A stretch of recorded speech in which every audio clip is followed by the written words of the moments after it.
Danger Dolan. From island hatches to punch cards with secret messages, these are 15 Easter eggs hidden somewhere in WoW. Some obvious, others still a mystery, but all of them interesting little additions to the game. Number 15. Ted Nog and Scratch Fever. This one comes from Roddy Walker. It started as your choose your own adventure type story on an official WoW forum thread. The writer asked forum posters to give him commands like Alt F4 and Feign Death, and then he would incorporate them into the story.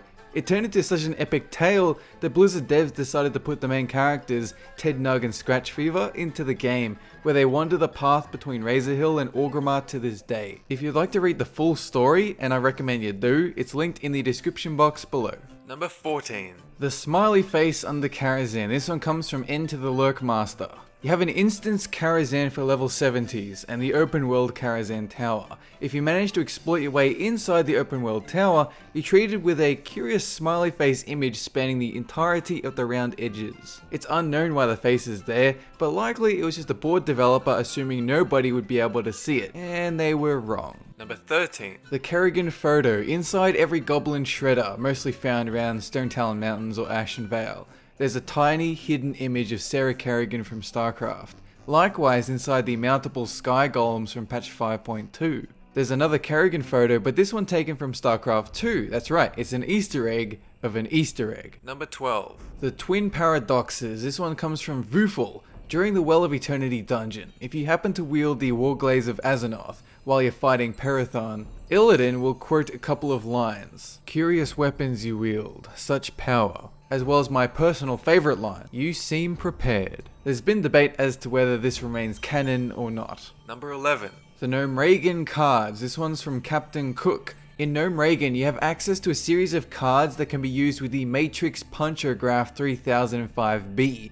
You get a page written almost entirely in binary codes, but when translated on the internet, you get messages like play more WoW, Thrall and Jaina sitting in a tree, KISSING, the Gnome King wears Night Elf underwear, and help, I'm trapped in a binary punch card factory. Number 10. Kyle's Gone Missing from Hoodie1147. It's a quest in Mulgore to feed a Tauren's wolf pet some Strider meat. It was created in 2007 when Ezra Chatterton visited Blizzard offices as part of the Make-A-Wish Foundation. Jeffrey Kaplan, one of WoW's old game designers, helped complete the quest, as well as recording Ezra's voice to be used in-game. Sadly, Ezra passed away the following year, but the quest and his voice acting remains in the game to this day. Number 9. The Critter War from Mr. Biscuit. Likewise, if you're visiting Mulgore, you may want to check out Stone Talon Pass to the northeast. In it, critters grow huge, and they gain weapons in their mouth, and they start tearing each other apart, like a scene from Conker's Bad Fur Day multiplayer. The said Critter War also seems to take place all over Mulgore too,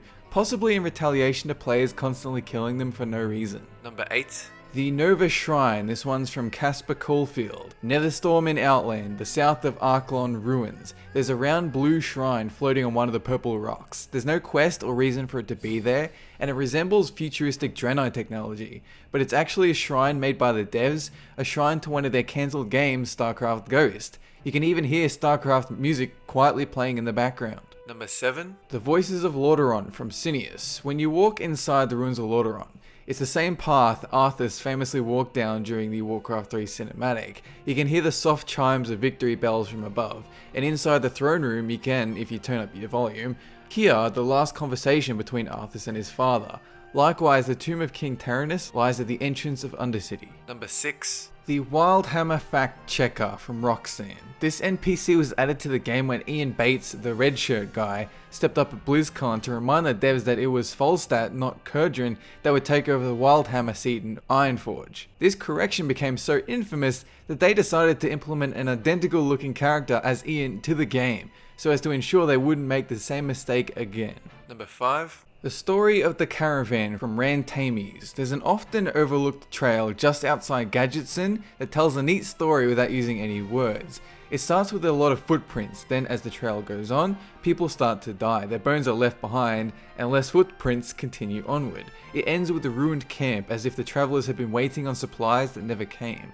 It's an interesting little story, definitely worth a look if you're questing in Tanarus sometime. Number 4. Lost Numbers by Walrus27, a small island in Bittertide Lake, Shaloza Basin, Northrend. You find a hatch with a window. When you hover your cursor over the hatch, the tooltip reads 5, 9, 16, 17, 24, 43. It's an Easter egg that alludes to the TV show Lost, and its infamously lucky numbers 4, 8, 15, 16, 23, 42. Number 3. Shade of Iran from Demogorgon 2. Likewise with Illidan in the Well of Eternity. If you visit Karazhan and you see the ghost of Medivh's father, and so long as you are equipped with the legendary Great Staff of the Guardian, which belonged to Medivh previously, at the start of the encounter, Neelis Iran will yell out, "Where did you get that? Did he send you?" Number 2. The Jar of Ashes from Roffle Hazard. Like the Nova Shrine, there is also a floating rock, but this time in Western Hellfire Peninsula. A skeleton is buried under some rocks, a jar between his legs. The jar's inscription is speculated to belong to community manager Serik, who lost his shiznit on the Shaman forums during Burning Crusade, and was promptly removed from the company thereafter, although this isn't really confirmed.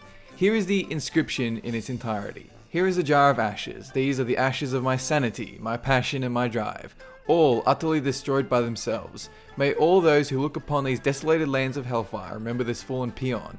He shed blood for the Alliance and sacrificed for the Horde, only to be driven utterly mad by the wicked and soulless ones who devoured what he held most dear. As they feast from his toils, may they suffer his wrath. Maybe not in this world, but in every world hereafter. It is my declaration, my solemn oath, and my everlasting promise, I will avenge my suffering. Number 1. Nessie. This is obviously a reference to the Loch Ness Monster from Scotland. Sometimes when you whir past the underwater glass section of the Deep Run tram, you can see a monster called Nessie outside the glass. And although it is confirmed that Nessie does appear in the game, she is unkillable, even if you exploit your way outside the glass to try. It's one of my personal favourite Easter eggs, because I got told a million times that Nessie was there, and every time I went on the tram I couldn't find it, but I knew it was there somewhere. That is it for this countdown. If you would like to suggest another countdown, head on over to reddit.com/r/thedDguides. Have a good one.